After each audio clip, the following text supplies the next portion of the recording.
Have you ever felt like the weight of life is too much to bear? Like the pain is endless and there's no way out? You're not alone.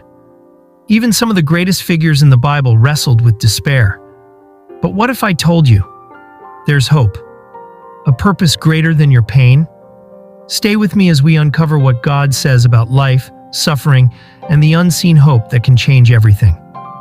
Today we are going to talk about suicide, a biblical perspective on life, hope, and God's sovereignty. Life is a journey filled with trials, pain, and suffering. At times, the weight of despair can feel unbearable. Many have reached the point where they see no way forward. But what does God say about life and death? Never lose hope, for your life is precious in the eyes of God. No matter how deep the darkness seems, remember that God's love is greater than any struggle you face. Life is a gift from God, and He has a purpose for each one of us.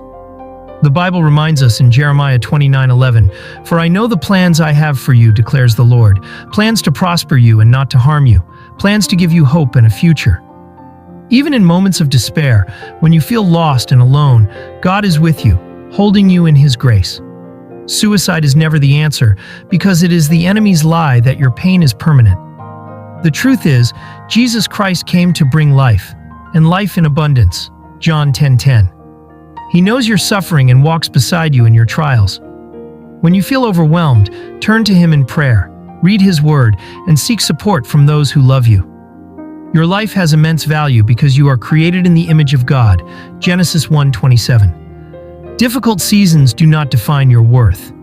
You are loved beyond measure, and your story is not over. Jesus bore the cross for you, proving His boundless love. Trust in Him, and He will guide you toward healing and hope. No matter how broken you feel, God is able to restore you. Cling to His promises, for He has a beautiful plan for your future. You are never alone.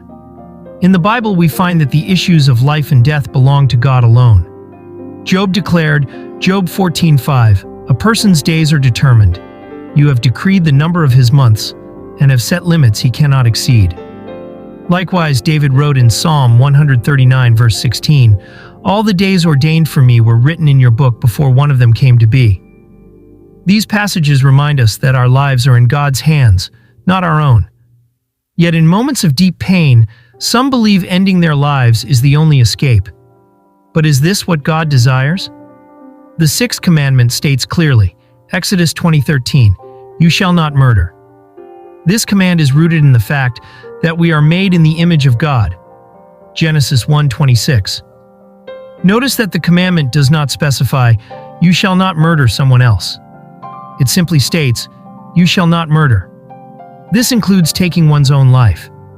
The Bible does not ignore suffering. Even great men of faith struggled. Paul, one of the greatest apostles, wrote, 2 Corinthians 1:8, "We were so utterly burdened beyond our strength that we despaired of life itself." Paul was no stranger to pain. He faced beatings, imprisonment, hunger, and loneliness. Yet despite feeling overwhelmed, he did not succumb to despair. Instead, he trusted in God. Another example is Elijah. In 1 Kings 19:4, he prayed, 1 Kings 19:4, "I have had enough, Lord. Take my life." Elijah felt alone and hopeless. But God didn't condemn him. Instead, He provided for Elijah, strengthened him, and gave him a renewed purpose. If you are struggling with thoughts of despair, remember this: God helps the helpless. Many say, God helps those who help themselves. But the Bible teaches otherwise. God lifts up the weak, the broken, and the weary. Jesus said in Matthew 11:28, "Come to me, all who labor and are heavy laden, and I will give you rest." You are not alone. You are loved, and your life has purpose. If you or someone you know is struggling with thoughts of suicide, reach out. Seek support. There is hope, and that hope is found in Christ. The Lord is close to the brokenhearted and saves those who are crushed in spirit. Psalm 34:18. Hold on. God is not finished with your story yet. If this message spoke to you, please like, share, and subscribe. Let's spread hope together. God bless you.